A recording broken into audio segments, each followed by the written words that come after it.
Kita akan membahas soal nomor 27. Soal 0.5. Gambarlah grafik fungsi gx sama dengan floor x per 2 dan selidiki fungsi tersebut termasuk fungsi ganjil atau genap atau bukan keduanya.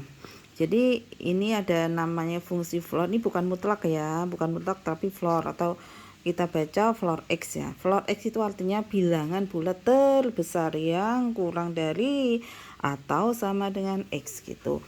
Untuk menggambar ini kita buat aja beberapa titik contoh ya. Saya ambil misalnya x-nya adalah 0, kita masukkan ke sini menjadi floor dari 0 per 2 yaitu 0, floor 0 adalah 0 karena bilangan bulat terbesar yang kurang dari atau sama dengan 0 adalah 0. Untuk x sama dengan setengah, maka menjadi setengah bagi 2 yaitu seperempat. Floor seperempat adalah 0 karena seperempat kan 0,25, jadi bilangan bulat terbesarnya yang kurang dari atau sama dengan 0,25 adalah 0. Lalu untuk x sama dengan 1, apakah masih 0? Kita cek, oh ternyata masih 0. Untuk x sama dengan 1,5, kita cek menjadi 1,5 dibagi 2 yaitu 0,75. Floor 0,75 adalah masih 0. Untuk x sama dengan 2, maka kita dapatkan floor dari 2 per 2 yaitu floor 1. Untuk floor 1 adalah nilainya 1. Jadi dia hanya sampai 0 sampai 2 dia bernilai 0. Untuk pas 2 dia bernilai 1 gitu. Untuk yang negatif, nah ini berarti untuk x sama dengan min setengah, maka kita masukkan min setengah dibagi dengan 2, jadinya min seperempat. Floor min seperempat adalah min 1 gitu. Lalu kita masukkan ke dalam grafiknya. Ini kita gambar dalam bidang kartesius. Nilai untuk 0 sampai 2 itu selang 0 sampai 2 nilainya tadi berdasarkan data ini dia bernilai 0. Maka grafiknya kita tebali di 0 sampai 2 ini kita tebali.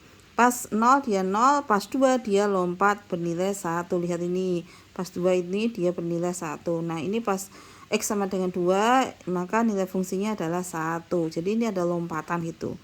Dan 2 karena ini selangnya sampai 2, maka biasanya itu selangnya itu mengikuti ya, berikutnya sama. Untuk selang 2 sampai 4, maka dia bernilai 1. Pas 4 dia lompat 1 gitu ya. Pas 4 berarti kan 4 dibagi 2, maka menjadi 2. Floor dari 2 adalah 2. Makanya ini pas 4 dia bernilai 2 dan seterusnya mengikuti. Begitu. Akhirnya ini kayak tangga ya, tangga. Makanya ini disebut fungsi tangga. Untuk kita gambar grafiknya, sekarang kita cek dia ini fungsi genap atau ganjil atau bukan keduanya.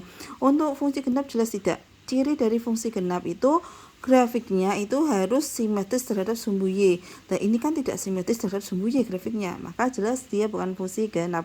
Untuk fungsi ganjil, apakah dia ganjil? Fungsi ganjil itu cirinya adalah grafiknya simetris terhadap titik 0,0, titik asal ini 0,0. Nah, kalau kalian perhatikan, apakah grafiknya simetris terhadap titik 0,0? Jelas tidak. Nah, dari situ dapat kita simpulkan bahwa grafik dari fungsi ini, fungsi floor ini adalah bukan fungsi genap, bukan fungsi ganjil. Begitu.